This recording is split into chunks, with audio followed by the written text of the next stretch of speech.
Hello everyone and welcome back to my channel. So glad that you dropped by. In today's video, I'm going to be sharing my personal journey of how I became a better introvert.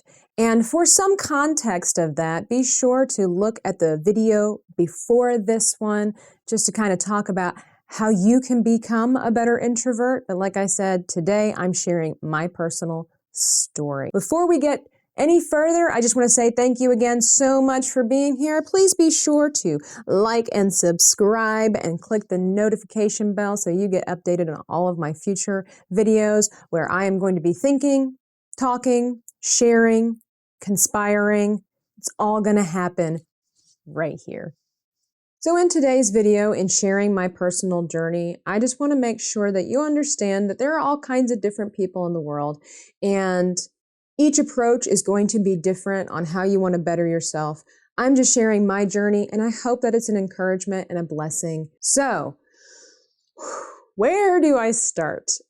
A little bit of background and context.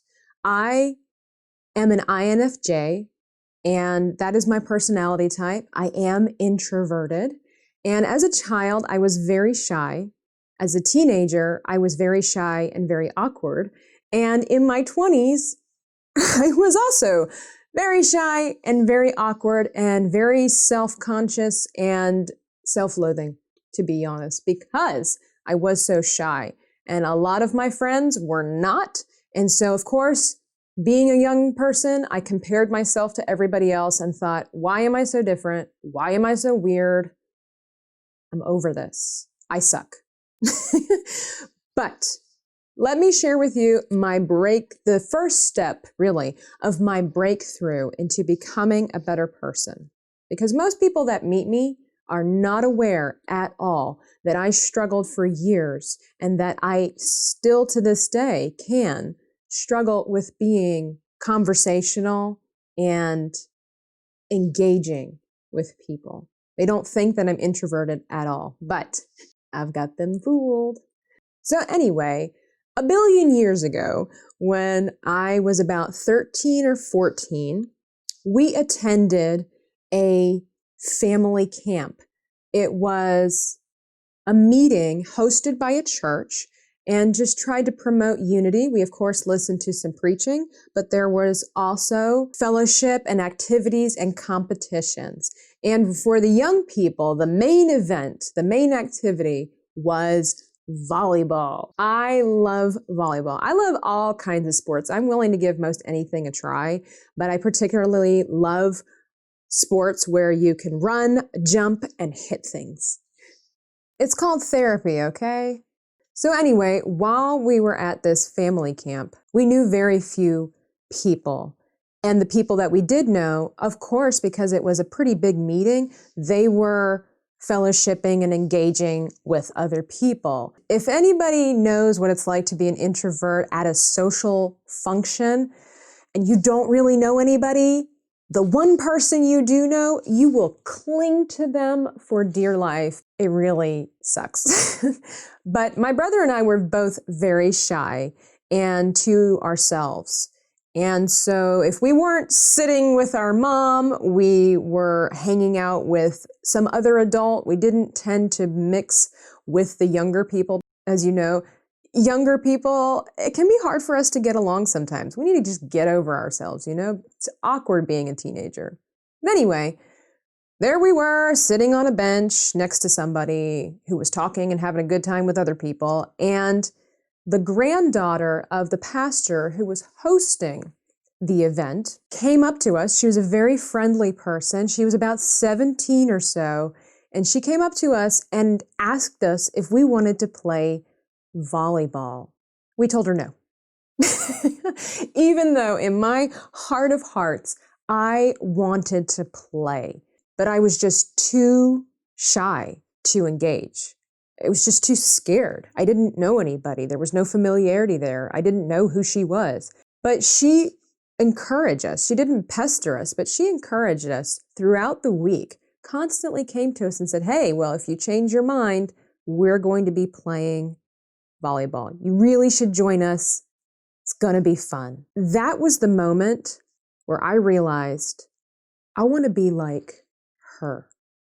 She made me feel so special and so wanted. And she just came up to us, strangers, like a weirdo, and invited us to play sports with her. She didn't know us. Was she crazy? I really don't think I could convey perfectly to you the impact she forever will have on my life in that moment. And when I decided I want to be like her. So fast forward 10 years from there to the second pivotal moment in my change. And yeah, I know that is a big gap, but you have to remember changing things about yourself, it takes time. If you're going to alter something about yourself, you need to sign up for patience. Okay? We as humans take a long time to deal and break through things. Give yourself patience. And it was about 10-year gap thereabouts for me to grow into the person that would then be totally willing to change. Because I, again, wanted to be like that girl. I wanted to make people feel special. I wanted to be able to walk up to strangers and say hi.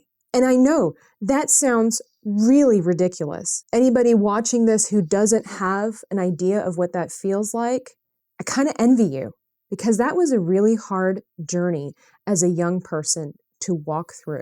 You feel alone because you can't even say hi to the person behind the counter. You know what a fool you feel like because everybody else seems to be able to do that?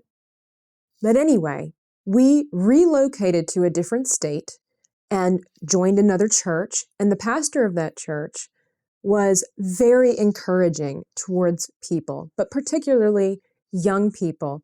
He just had a gift for understanding that people need to be cultivated. They need to be encouraged in what gifts are seen, and they need to be encouraged of what gifts are possible. I never thought that I would be able to sing in my church. I never thought that I would be a guitar player in my church. I never thought that I would be a speaker in my church. I've taught Sunday school. I've worked in youth programs. I've even been to events where we mixed worship with art and spoke at this event. I never thought I would be that person. Where he saw something in me. I'm a friendly person. I am. I like people. I like to make people feel good about themselves. I'm a very wordy person. When I give you a compliment, it comes directly from my heart. I have thought about what I was going to say to you. I do not give compliments frivolously. That being said, he saw that I had the potential to be someone who could greet strangers. What? So he decided to start up a welcoming committee in our church. And among several other people, he thought I would be a good fit for this.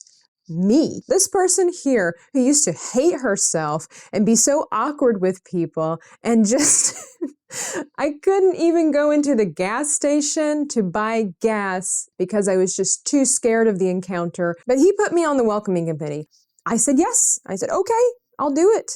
It is just so beautiful how God will take the desires of your heart, because the Bible speaks about this, that if we delight ourselves in the Lord, He will give us the desires of our heart. And like I said, all those years ago, it was my desire to be like that girl. And here I was in my mid-20s being that girl. We would have people come to church, and I remembered what it felt like going to someplace strange where nobody knew you and you didn't know anybody and you just didn't know what to do with yourself. And I walked up to people and I would welcome them into the church, and I would say, not just it's great to have you here, but let them know that I could help them with whatever they needed. If they had any questions, my name was Tabitha. Please feel free to talk to me. And I can give you some tips later on how to interact with people when you don't know what in the world to say. But knowing what it feels like to believe that you don't belong, to believe that you are strange, awkward, insecure, unwanted, confused, knowing what all that feels like when you walk into a brand new place, and when that one person comes into your life and says, authentically says, hey, I'm glad that you're here. How's your day going? Is there anything I can do for you? Just know that we've got this going on and I'm happy to be there for you. Look for me. And make that person feel like they belong and are wanted. It's a beautiful thing. And since that time, I have grown into the person that I wanted to be when I was 13 years old.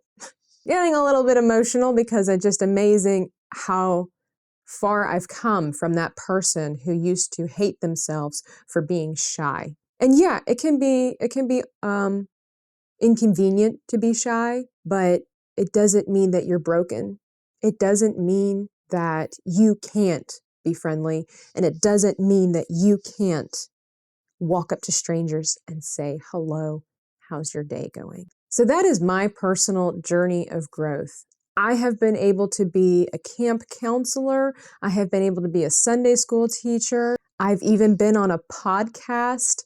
Here I am making YouTube videos. I'm able to walk up to a girl behind the counter and say, your eyebrows are on fleek, whatever that means. It's not a term that I use. I'm able to talk to people, man. Like, high five for Tabitha. But I got to this road, honestly, because of one person that God placed into my life. And God did a miracle. It's the only way you can describe it when you are as shy as a person can be.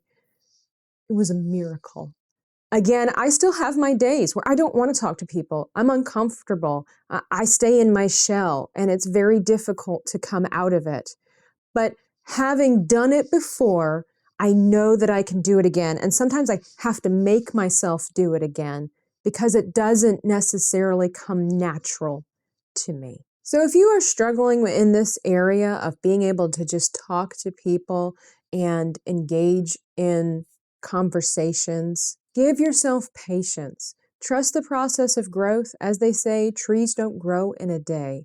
And slow progress is still progress. Because if that's something you truly want, it is absolutely something you can attain. So there you go. That is my personal journey and how I was able to overcome shyness and actually talk